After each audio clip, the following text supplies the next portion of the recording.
నమస్తే అందరికీ. రాష్ట్ర ప్రజలు, దేశ ప్రజలు బాగా గమనించాల్సింది ఎంతో అవసరం ఉంది. పార్లమెంటులో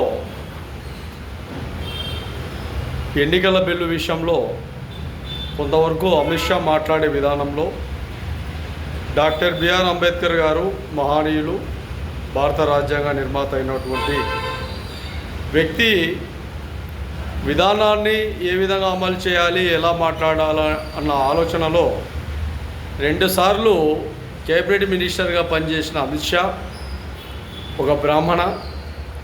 మరి ఈ ఆలోచన విధానాల్లో ఇంకొక మహనీయులతో ఏ విధంగా మాట్లాడాలి, అతని వ్యక్తిగత విధి విధానాల్లో ఏ విధంగా మాట్లాడాలి అన్న ఆలోచన మరిచిపోతే నువ్వు కేబినెట్ మినిస్టర్గా ఉండడం కూడా వేస్టే.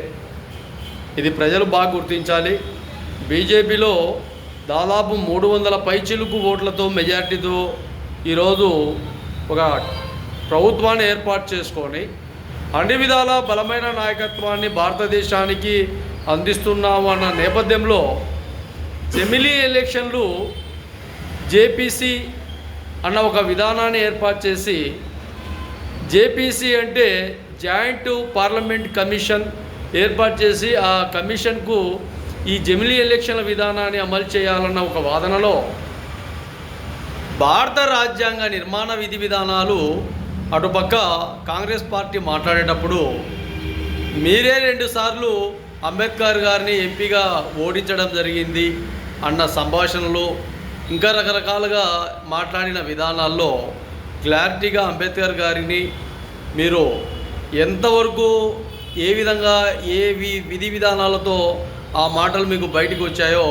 ఓసారి పార్లమెంటు సాక్షిగా క్షమాపణలు చెప్పుకునే విధంగా మీరు పనిచేయాలని కూడా మహాజన రాష్ట్ర సమితి పూర్తిగా హెచ్చరిస్తున్నాం ఆంధ్రప్రదేశ్ నుంచి.